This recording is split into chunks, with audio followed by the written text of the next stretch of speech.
अजित पवार यांच्या अपघाती निधनाचं गूढ आता आणखीनच वाढलंय। हा अपघात की घातपात अशी शंका उपस्थित करत रोहित पवार यांनी पत्रकार परिषद घेतली। या पत्रकार परिषदेमध्ये रोहित पवार यांनी प्रफुल्ल पटेल यांचं थेट नाव घेतलं नसलं तरी त्यांच्या बोलण्याचा रोख हा प्रफुल्ल पटेल यांच्याकडेच होता। शिवाय अजित पवार यांच्या पक्षातीलच प्रदेश उपाध्यक्ष प्रमोद हिंदुराव यांनी अजितदादांच्या शोकसभेमध्ये त्यांच्याच पक्षाच्या राष्ट्रीय कार्यकारी अध्यक्ष प्रफुल्ल पटेल यांचं नाव घेतलं। अजितदादा पुण्यासाठी बाय रोड निघाले होते, पण प्रफुल्ल पटेल यांचा फोन आला। त्यांच्या एका फाईलवरती अर्जंट सही हवी होती, त्यामुळे उशीर झाला म्हणून दादांना थांबावं लागलं आणि दुसऱ्या दिवशी सकाळी विमानानं निघावं लागलं असं म्हटलंय।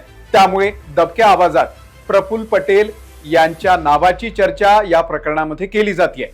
विमानांचा मेंटेनन्स करणाऱ्या कंपनीशी संबंध असल्याने देखील सातत्यानं त्यांच्याबद्दल बोललं जात आहे। या प्रकरणाच्या केंद्रस्थानी प्रफुल्ल पटेल कसे आले, काय शंका उपस्थित केल्या जात आहेत आणि प्रफुल्ल पटेल यांचे अजित पवारांशी संबंध कसे होते, हेच या व्हिडिओमधून आपण पाहूयात।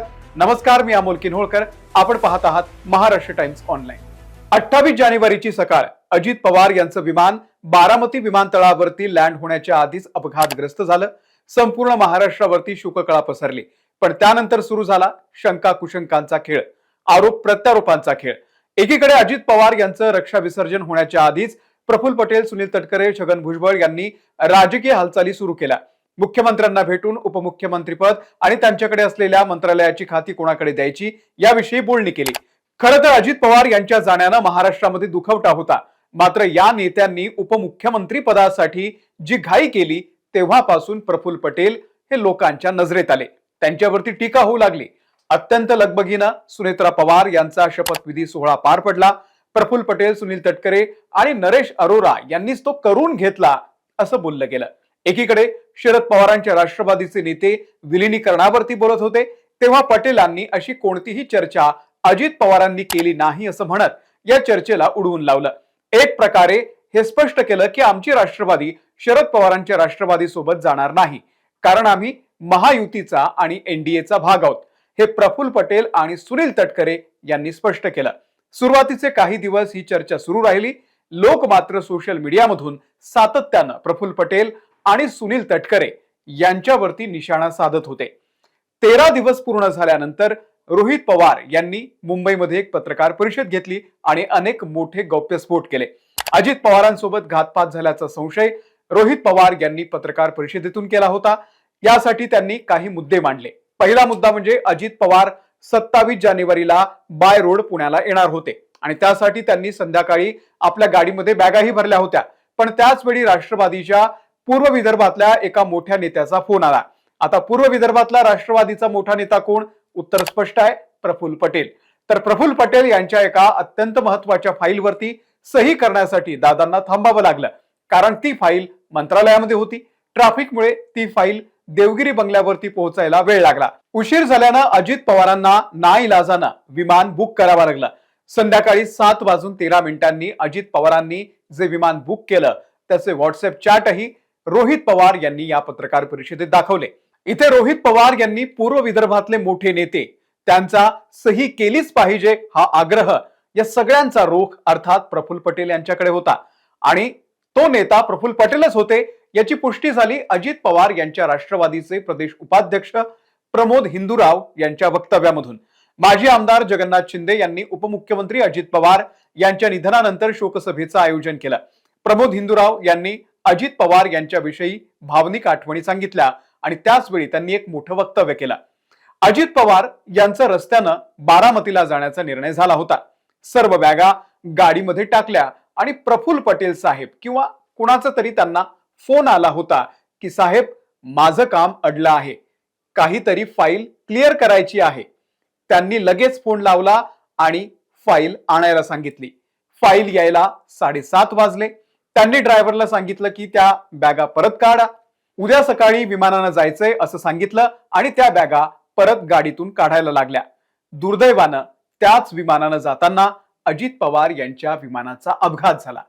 प्रमोद हिंदुराव यांच्या या वक्तव्यानं रोहित पवार यांनी जो पूर्व विदर्भातला नेता असा उल्लेख केलेला होता तो नेता प्रफुल्ल पटेलच होते हे स्पष्ट झालं।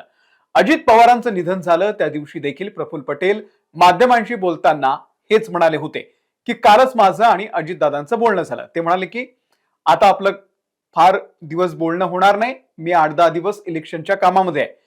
आणि आज तसं घडेल असं कोणालाही वाटलं नव्हतं. म्हणजेच प्रफुल्ल पटेल यांचं आणि अजित पवार यांचं फोनवरून बोलणं झालेलं होतं.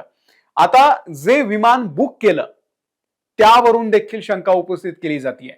त्यांनी थेट नाव नाही घेतलं, पण अप्रत्यक्षपणे त्यांनी प्रफुल्ल पटेल यांच्याकडे बोट दाखवलं. एक गोष्ट विसरता कामा नये, प्रफुल्ल पटेल हे माजी केंद्रीय नागरी उड्डयन मंत्री सुद्धा होते. विमानांचं मेंटेनन्स करणारे देशभरामध्ये 2 MRO म्हणजे मेंटेनन्स रिपेअर ओव्हरहॉल हे करणारे 2च सेंटर आहेत. एक मुंबईच्या जवळ आणि एक आहे दिल्लीच्या जवळ. मुंबई जवळच्या MROची म्हणजेच विमानांचा मेंटेनन्स करणाऱ्या कंपनीची मालकी प्रफुल्ल पटेलांची आहे, असं रोहित पवार यांनी म्हटलेलं आहे. या देशामध्ये जर 2च MRO आहेत तर मग VSR कंपनी स्वतःच्या 27 विमानांचा मेंटेनन्स स्वतःच का करत होती? या विमानांचा मेंटेनन्स करणारे लोक कोण होते? रमेश नावाचा माणूस कोण आहे? त्याचा काय अनुभव आहे? सही कोणी केली? त्याला तुम्ही चौकशीसाठी ताब्यात घेतलं का? असे अनेक प्रश्न रोहित पवार यांनी विचारले. रोहित पवारांना यातून हेच सुचवायचं होतं की ज्या विमानानं अजित पवार हे विमान प्रवास करत होते त्यात बिघाड होता. शेवटच्या मिनिटाला ट्रान्सपॉन्डर बंद का पडला? हा सगळा रोख मेंटेनन्स करणाऱ्या कंपनीकडे होता आणि त्या कंपनीची मालकी अर्थातच प्रफुल्ल पटेल यांच्याकडे. त्यामुळे रोहित पवार यांचा रोख सुद्धा प्रफुल्ल पटेलांकडेच होता. अजित पवार यांच्या राष्ट्रवादीचे नेते अमोल मिटकरी यांनी फ्लाईट अटेंडंट पिंकी मालीच्या वडिलांचं वक्तव्य सांगतं. पिंकी मालीचे वडील म्हणालेत की माझ्या मुलीनं 5 वेळा अजित पवारांसोबत प्रवास केला. प्रत्येक वेळी त्यांच्या विमानाचा रंग काळा असायचा. मग त्या दिवशी विमान अचानक का बदललं अशी शंका मिटकरींनी बोलून दाखवली. विमानाचा पायलट का बदलला? विमानामध्ये इंधनाच्या कॅन का होत्या? असे अनेक प्रश्न या निमित्तानं विचारले गेलेले आहेत. त्यामुळे हे सगळं प्रकरण प्रचंड संशयास्पद असल्याचा सूर आहे. प्रफुल्ल पटेल यांनी शरद पवारांच्या राष्ट्रवादीशी विलिनीकरणाच्या सगळ्या शक्यता खोडून काढलेल्या होत्या. प्रफुल्ल पटेलांचे मोदी आणि शहा यांच्याशीही थेट संबंध आहेत. थेट भेट आणि संवाद करू शकणं ही अजित पवारांसाठी जमेची बाजू होती आणि त्यामुळे ते महत्वाचे नेते बनले. जेव्हा राष्ट्रवादी काँग्रेस एकसंध होती तेव्हाही प्रफुल्ल पटेल सुप्रिया सुळे यांच्यासह राष्ट्रीय कार्यकारी अध्यक्ष होते. फुटीनंतर अजित पवारांच्या राष्ट्रवादीतही ते राष्ट्रीय कार्यकारी अध्यक्ष झाले. अजित पवारांच्या निधनानंतर तिसऱ्याच दिवशी मुख्यमंत्र्यांशी भेटल्यानंतर पटेल म्हणाले होते की सुनेत्र पवार यांच्या नावावरती अद्याप चर्चा झालेली नाही. त्यानंतर पुढील काही तासामध्ये छगन भुजबळ यांनी सुनेत्र पवार यांचं नाव जाहीर केलं. हे नाव प्रफुल्ल पटेल यांच्याकडून आलेले नव्हतं. खरं तर हे नाव प्रफुल्ल पटेल यांच्याकडून यायला पाहिजे होतं, कारण ते कार्यकारी अध्यक्ष होते. अध्यक्ष नसताना ही सगळी सूत्र जी आहे ती कार्यकारी अध्यक्षाला पार पाडावी लागतात. मुळात अजित पवार यांच्या जाण्यानं महाराष्ट्र शोकसागरात बुडालेला असताना पटेल तटकरींनी राजकीय बोलणी करायला जाणं हेच अनेकांना आवडलं नाही. अगदी शरद पवार यांना याबद्दल विचारल्यावरती मला त्याच्यावर भाष्य करायचं नाही असं सांगत प्रफुल्ल पटेल आणि तटकरे यांच्यावरती बोलण्यास त्यांनी स्पष्ट नकार दिलेला होता. या सगळ्या प्रकरणावरती आपल्याला नेमकं काय वाटतंय?